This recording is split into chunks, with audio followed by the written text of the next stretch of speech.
Pain is a sensation whose perception can be modulated. In this video, I am going to tell you what is pain modulation and how it happens.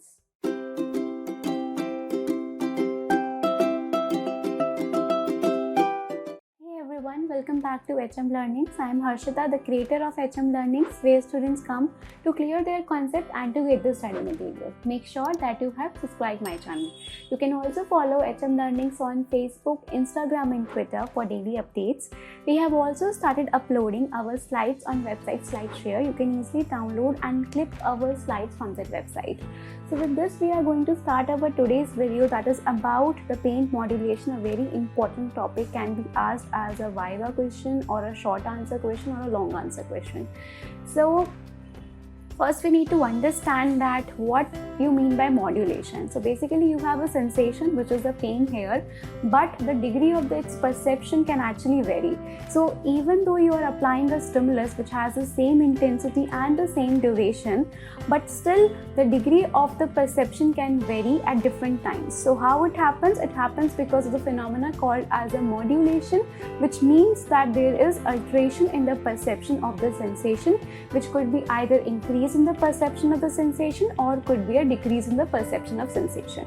So final pain perception occurs only after the modulation, that you have to remember, and it occurs periphery level as well as at the central level. So when we say at the peripheral level, we mean to say that at the receptor level, and when we say at the central level, we mean to say that we are talking about the spinal cord and the brain.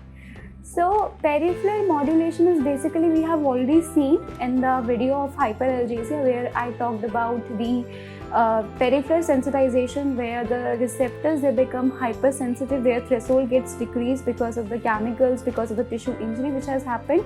So you can go and watch that video and have an idea what is peripheral sensitization. So we can actually skip directly to the central modulation which occurs at the level of spinal cord and the brain. So in this two things, the two parts you can say which are important, which are must to be there in your answer sheet, that is the gate control theory and the descending pain modulation pathways. The interesting part is that even though their mechanisms are different and these are two different things, but the final thing is that the final output which we get is, the level of output which we get is the dorsal horn of the spinal cord. So the final step which is going to give the result of activation of these two mechanisms is the same, that is the dorsal horn of the spinal cord. So this will become clear. That sounds to be a complicated statement, but this will be clear at the end of this video. You will actually understand what I mean by this. So we can start with the gate control theory, which is basically proposed in 1960s, and it said that you actually, if you watch the video on the pain pathways, I have talked about the different laminas of the spinal cord, that you have lamina 1 and 2, which is going to receive the inputs from the nociceptive fibers C fibers and the A delta fibers, and the lamina 5th is going to receive the inputs from the nociceptive fibers as well as from the nociceptive fibers. So this theory is actually based on that the neuron in the dorsal horn of the spinal cord, the dorsal horn neuron in the spinal cord, it is basically receiving the two inputs. Two inputs means the one input which is coming from the nociceptive fiber and the another input which is coming from the nociceptive fibers. So there is convergence of these inputs by the two different fibers. One is activated in response to the pain and other one is activated in response to the non-painful stimulus, which could be a touch. So both these are going to actually activate the projection neuron. So what is happening here is also that you have the inhibitory interneuron also in between, which is actually facilitated by the collateral arising from the A beta fiber and inhibited by a collateral arising from the C fiber. So this theory actually talks about the neurons in the dorsal horn of the spinal cord, their interaction, and these three neurons are the nociceptive neuron, the nociceptive neuron, the projection neuron. Okay, as well as it is talking about the inhibitory interneuron. So you have to remember that the projection neuron is stimulated by both the C fibers as well as by the A beta fibers, and the projection neuron is basically inhibited by the inhibitory interneuron, which is basically the lamina 2 interneuron, the substantia nigra genitinosa. So Now we can actually understand further that what is happening and why it is called as a gate. So gate here is a projection neuron. So what is happening that when the C fibers are activated, forget about the lower portion, just remember that now your C fibers are activated, you have received some painful stimulus, so your C fibers are activated and it is going to stimulate the projection neuron. The gate has been opened for the transmission of the pain and you are going to perceive the pain. Now what is happening that when A beta fibers are activated, forget about the C fibers, when only the A beta fibers are activated, again what is happening that the A beta fibers are doing what? They are actually exciting the projection neurons as well as they are exciting the inhibitory interneuron. But because inhibition lasts longer than the excitation, what is going to happen that there will be inhibition of the projection neuron, and that is occurring by exciting the inhibitory interneuron. So A beta fibers are going to excite the inhibitory neuron, and this inhibitory neuron is going to inhibit the projection neuron that lasts longer than the excitation which has happened by the A beta fiber. So it will ultimately remain inhibited. So here what is going to happen? There will be closure of the gate which is carrying the pain sensation. So now pain sensation is not carrying, but the touch sensation is being carried, because the gate for taking the pain sensation, the pain transmission is being closed. Now what happens if both the inputs are coming? So C fibers are also activated, the person is feeling pain at the same in the area, and you have applied a touch stimulus in that same area. So both the C fibers and the A beta fibers, they are going to activate it. Both these are going to do what? But you have to remember one point, that A beta fibers, because they are large diameter fibers, they have a larger conduction velocity, so they are going to excite the inhibitory neuron first and inhibit the projection neuron first. So what is going to happen, because inhibition lasts longer than the excitation, the gate will remain closed. Okay, so what is going to happen, that there will be attenuation of the transmission of the pain. So you have to remember that the gate control theory says that whenever the convergence of inputs occurs by the inputs which are coming from the C fibers and the inputs which are coming from the A beta fibers, simultaneously what is going to happen, because A beta fibers are faster than the C fibers, the gate which is going to transmit the pain sensation will be closed, which is going to result in the attenuation of the pain transmission. So that is why a statement here is written that it is explaining the relative balance of activity in nociceptive and the non-nociceptive efferent fibers. So there is a balance in the activity in these fibers, which is going to influence the transmission of the pain as well as the perception of the pain. So I hope you are clear with this theory. You can actually read it out. I have actually written down each and every point which I have explained. So when both the inputs converge on the projection neuron, and as A beta fibers transmission is faster than the C fibers, pain transmission and perception is attenuated. It actually explains that why the person, when it is feeling pain, when he is feeling pain, if you apply the ointment or if you are giving the transcutaneous electrical nerve stimulation, in that case how it relieves the pain, because you are stimulating the A beta fibers which are faster than the C fibers, so they are going to close the gate which is transmitting the pain. So now this is one theory which is the important point which you have to remember, that all this is happening is at the level of the dorsal horn of the spinal cord, and it is going to become in the upcoming slides also the more detail about it, like what is the neurotransmitter which is being released by the inhibitory interneuron and how it is going to inhibit the transmission. So the mechanism is going to come in the upcoming slides.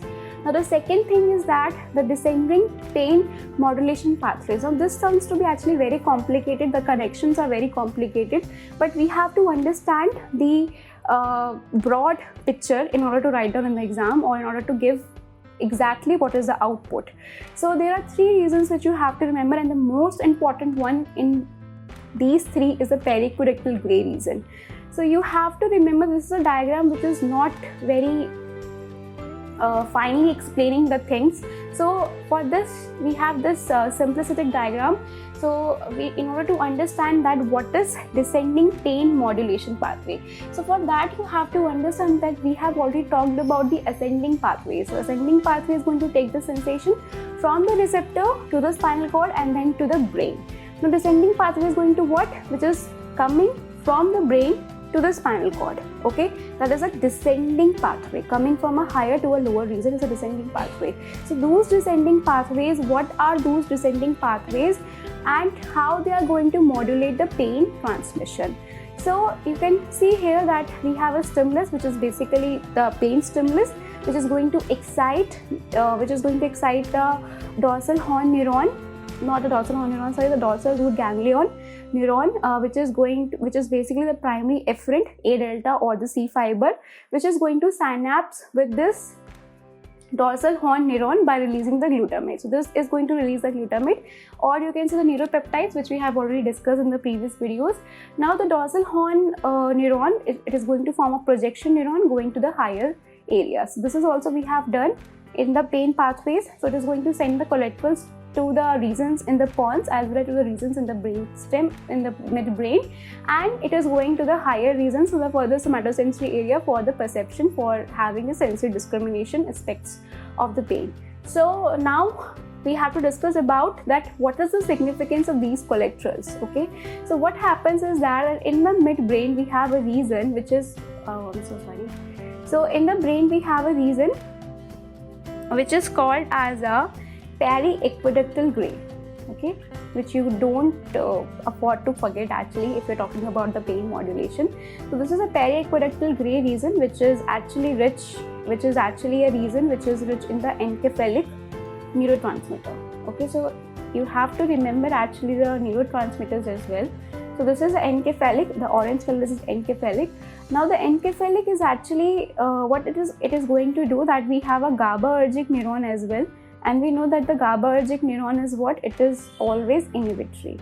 So this GABAergic neuron is actually inhibiting, this is actually the GABA. It is actually inhibiting what? It is inhibiting the glutamatergic projection, the glutamatergic neuron, which is coming from the midbrain region to the medulla. Okay, so you can see here what is happening, that this GABA is inhibiting the glutamatergic neurons, so there will be no release of glutamate here at the level of medulla. So now encephalic is going to what? Is going to do what? It is actually going to inhibit this GABAergic neuron. Okay, and because of that, what is going to happen?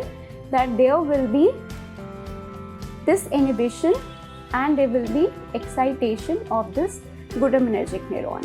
Now this glutamatergic Now this glutamatergic neuron is actually going to excite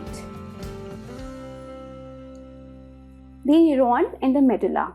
Okay, and it is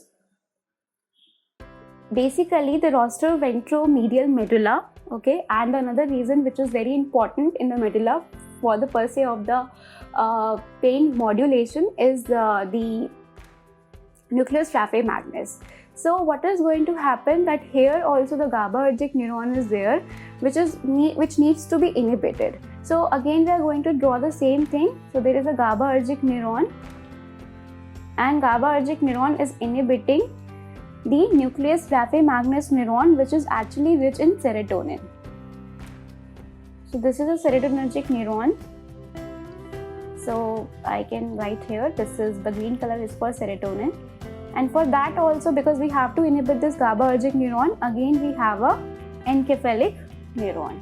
So this encephalic neuron will be get excited, which is going to inhibit this GABAergic neuron, lead to the disinhibition, and there will be excitation of this serotonergic neuron, which is in the nucleus raphe magnus. So I am going to write the short form, nucleus raphe magnus. Okay, and it is going to release a serotonin. Now the serotonin will be released at the level of a dorsal horn of the spinal cord, and here we have the encephalic neurons, encephalic interneurons, which you have seen previously also, the encephalic interneurons in the lamina 2 of the substantia genitalosa. So that neurons are going to do what? They are going to presynaptically inhibit as well as the postsynaptically inhibit the pain transmission. So one thing you have to remember is that the pain transmission is not inhibited, it will be attenuated. So there will be a decrease but not a complete inhibition of the pain. So this is one mechanism you can say. So I am going to repeat it, that you have the The pain actually inhibits itself. So why it is inhibiting itself? Because it is sending the collaterals to the areas which are forming the descending pathway. So this is the descending pathway. I'm going to use a laser pointer. So this is actually a descending pathway. So a collateral is coming from the ascending pathway, which is going to excite the encephalic neuron in the pericortical gray, which is going to inhibit the GABAergic neuron, and glutamatergic projections will be excited in order to cause a release of the serotonin, which is going to excite the encephalic interneurons in the lamina 2 of the spinal cord to cause a presynaptic inhibition of the efferent fiber carrying the pain sensation and the dorsal horn neuron, which is forming the projection neuron, and there will be attenuation of the pain transmission. Apart from this, another area which is there in the medulla is the rostroventromedial medulla, which is basically a region which releases a non-adrenaline. So non-adrenaline is going to form a direct synapse with the dorsal horn neuron. Another area which is important in the pons is the locus coeruleus, which is basically a region which in the catecholamines. So it is going to release the non-adrenaline at the level of the dorsal horn. Okay, so it is going to inhibit the transmission of the pain by inhibiting the dorsal horn. So this is non-adrenaline. This is the descending pathway. So this is the first descending pathway. This is the second descending pathway. Apart from this, we have rostroventrolateral medulla as well. Ventromedial medulla, sorry. Okay. So these are the things, and if you are not able to remember so many projections, you can just remember one thing. I'm going to draw a simple diagram so that it becomes easy for you. Okay. So simply you can remember that from the periaqueductal gray, it is going to excite the neuron in the nucleus raffimagnus as well as the rostroventromedial neuron medulla, and the locus coeruleus is also going. All these are going to inhibit the pain transmission at the level of the dorsal horn of the spinal cord. So I hope now you are clear with that statement which I have made few slides before, that the transmission at the level, both this pathways, the gate control theory and the descending pain modulation pathway, both these are having a different mechanisms, but the final stage is the same, which is the dorsal horn of the spinal cord. So gate control theory is also modulating or attenuating the pain transmission at the dorsal horn of the spinal cord using the same encephalic interneuron in the lamina 2 of the spinal cord, and the descending pathway is also, you can say, modulating or attenuating the pain transmission by acting at the dorsal horn of the spinal cord.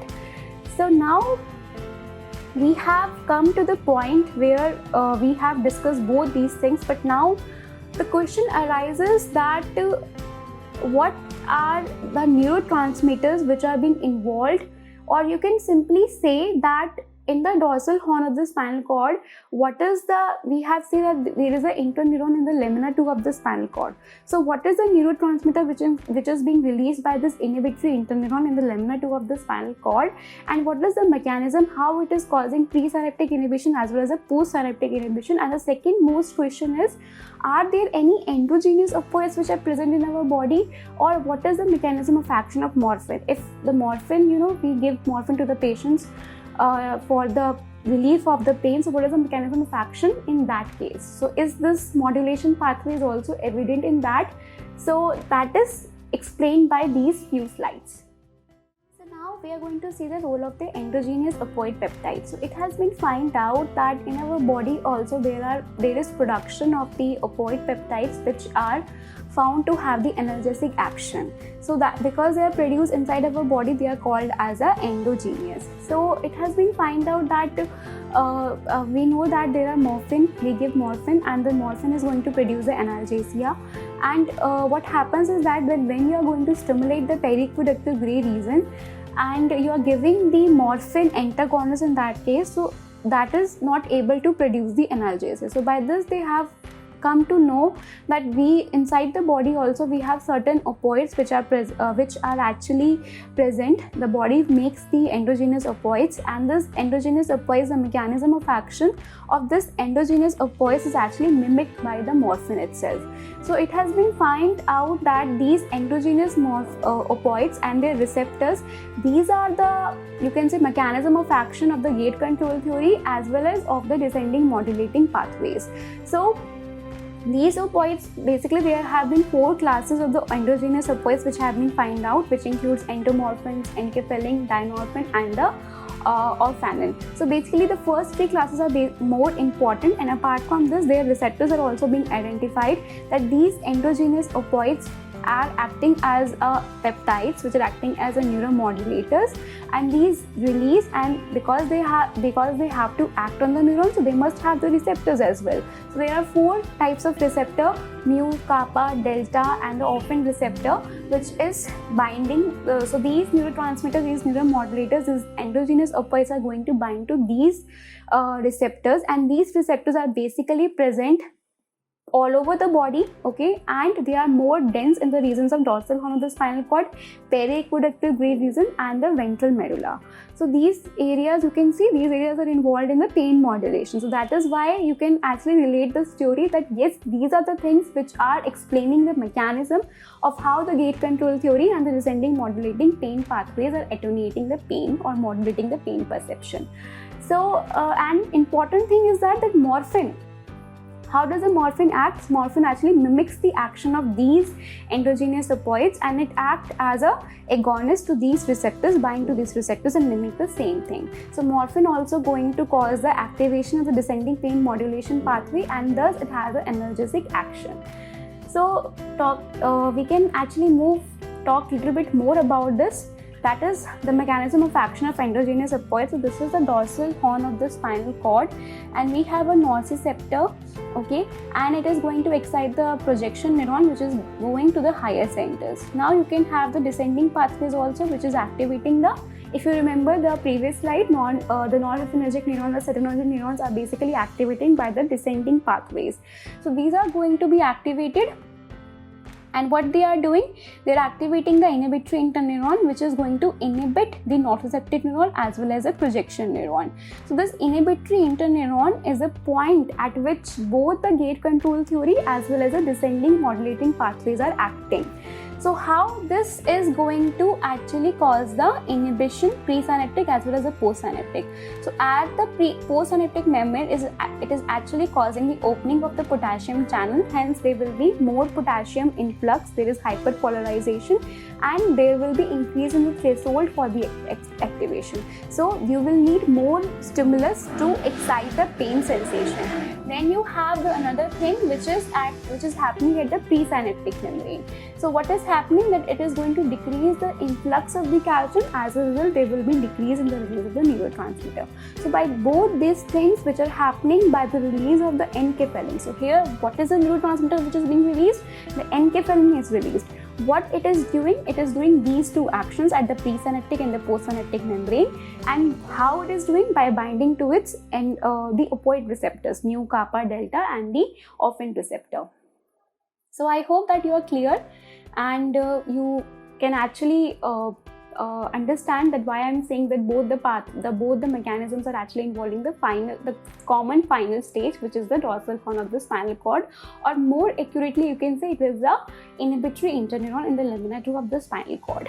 Okay, so now this is just give you the same thing which I have explained to you, that here you have no opioids, it's just the sensory input, and the sensory input is coming release of glutamate and the neuropeptides by the primary efferent neurons, and it is going to cause the you can say activation of the projection neuron. But here what is happening, that you have opioids which is going to release the encephalic from the interneurons, inhibitory interneurons, which is presynaptic and postsynaptically inhibiting the pain transmission. So as a result, you can see what is happening. This is actually the intracellular electrode, which is showing that the internal side of the cell becomes more negative because there is more potassium influx. Okay, and as a result, you can see this is a case of a control. This is a case of encephalic. So when the encephalic it has been given, the amplitude is being decreased because of the increase in the potassium level. Here also you can see that the amplitude it has been reduced even in the sensory neuron, the primary efferent neuron. So with this, we are at the end of this video. To summarize, you have to remember that what is pain modulation, what are the different parts of the pain modulation. Even though you are not able to learn all the interneurons and neurons involved in the descending modulating pathway, you can skip it. But the main reasons you have to remember, and the main neurotransmitter in those reasons you have to remember. And finally, you have to, you can't actually afford to forget about the dorsal horn, the inhibitory interneuron and the dorsal horn. Okay, so if you like this video, please like, share and subscribe. I have actually analyzed the analytics of our channel, and I found out that we have watch hours, but watch hours are mostly from the non-subscribers. So I request you that if you are watching our videos and if you like the content, please subscribe it also, please like the video also, and if you don't like it, you can dislike it also, and you can actually mention the reason of your dislike in the comment section so that we can improve. So with this I will close the videos on the pain, because we have completed all the thing. If you have any doubt, you can write down in the comment section, and till then, keep learning.